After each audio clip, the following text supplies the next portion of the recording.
Our lives as human beings,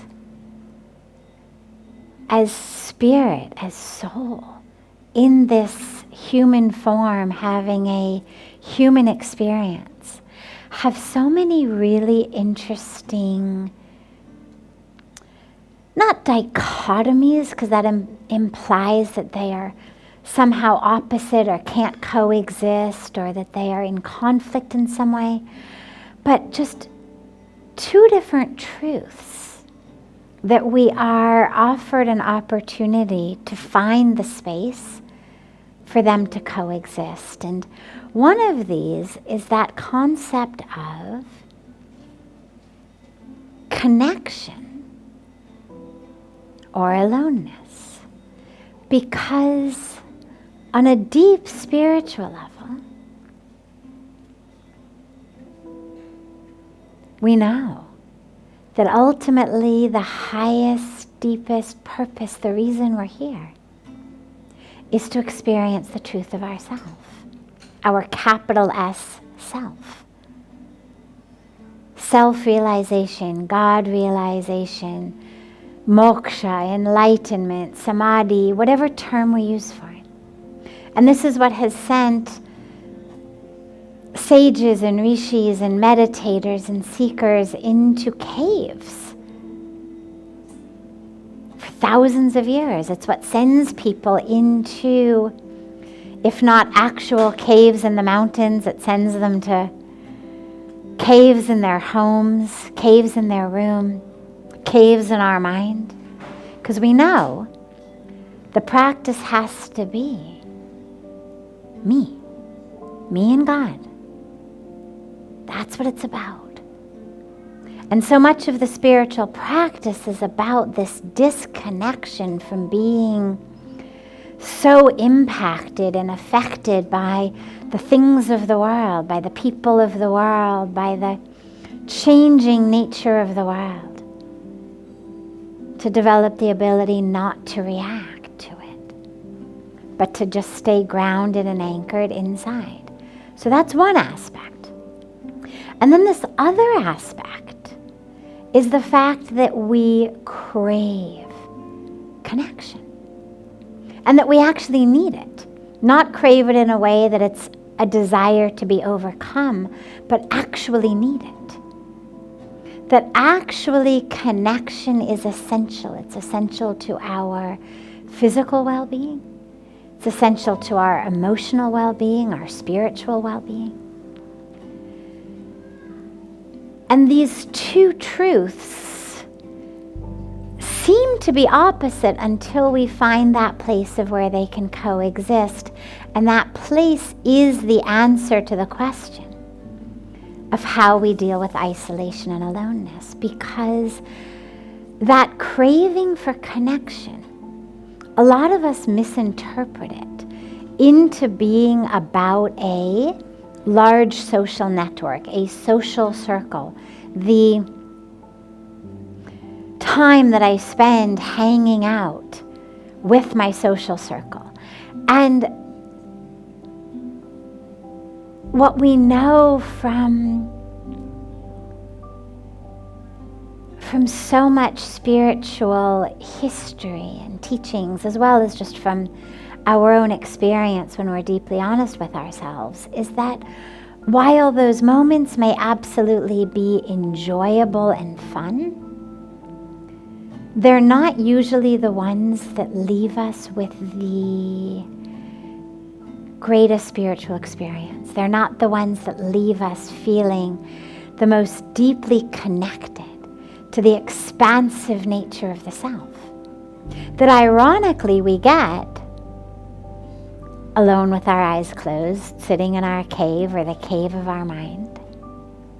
And so what we realize is that the need for connection is actually about, it's not so much about a particular group of people, but it's a connection to the divine, manifest in the creation. And this is what enables saints and sages and spiritual seekers to spend years meditating in the jungle, never seeing another human being, but experiencing that divine connection, that very present experience of a connection with the trees, with the animals, with the leaves, with the river, with the rising and the setting sun, with the divine within them.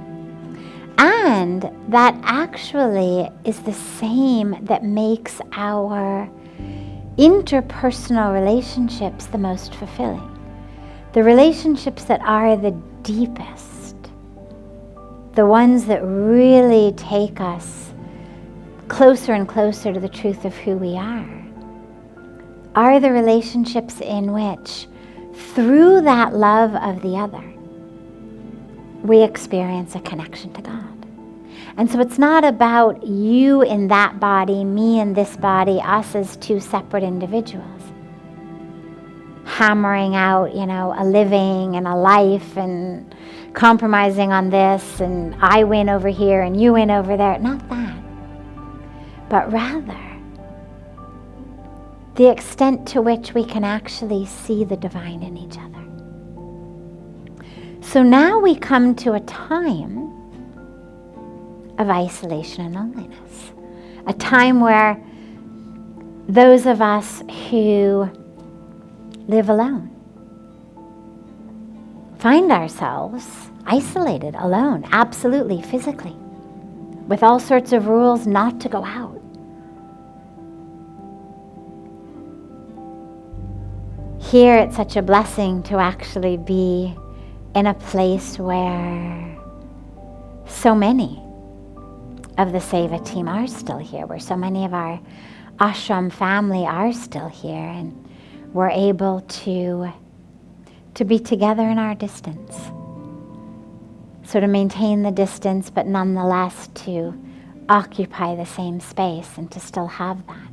But what to do for most people if you don't have that?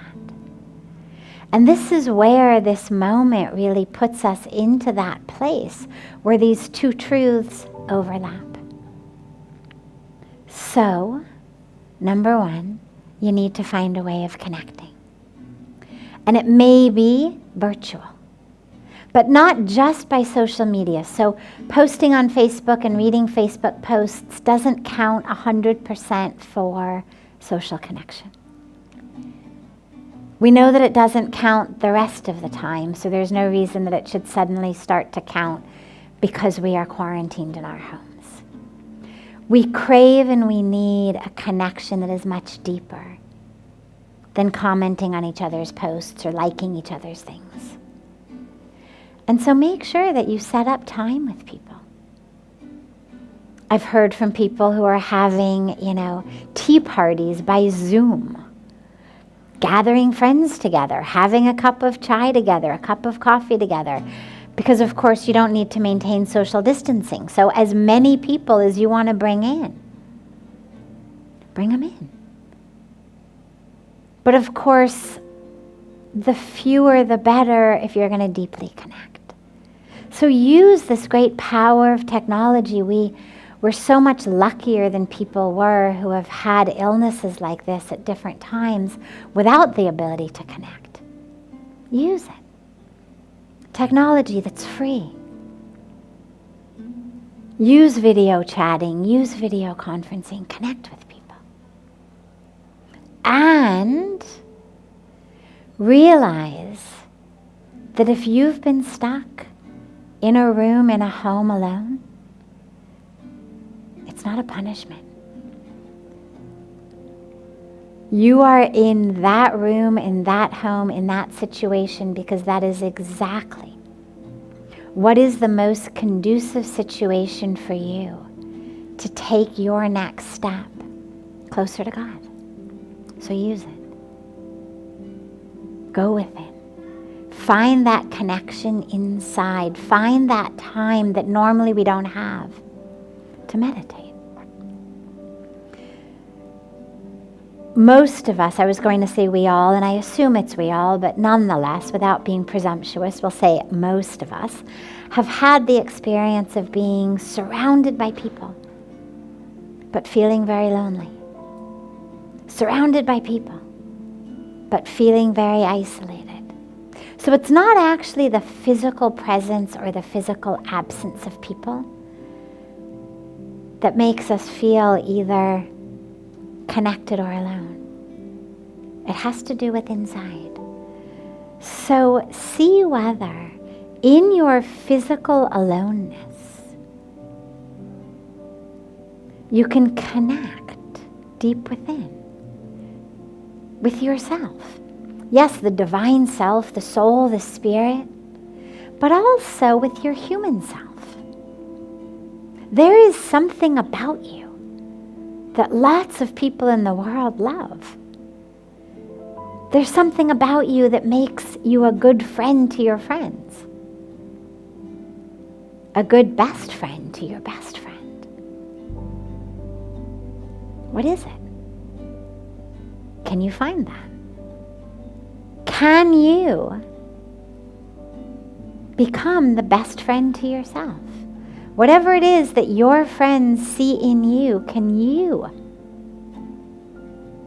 become that to yourself? Because you are the one who there are people who, if they had to choose, who would they like to be locked up in a room with? If they had to be quarantined, who would they like to be quarantined with? Surely there's at least one person who would pick you. What would they see in you? Why? What is it about you that makes them not feel alone? Can you offer that to yourself? Find that. Find that within you. Your love, your compassion, your joy, your sense of humor, your creativity, your selflessness, whatever it may be. Find that also. So connect with both aspects of yourself. That capital S self, that divine presence of God within you self, that is just conscious and aware and watching. And the self within you that's a friend to your friends. Be that friend for yourself right now. Because you're not alone. You're there. We only feel alone if we neglect the presence of ourself.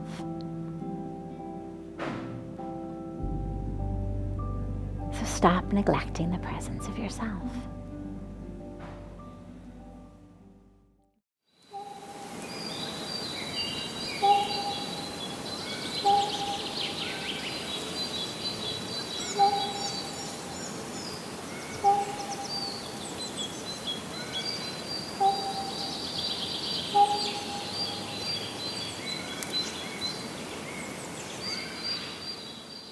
Embrace it.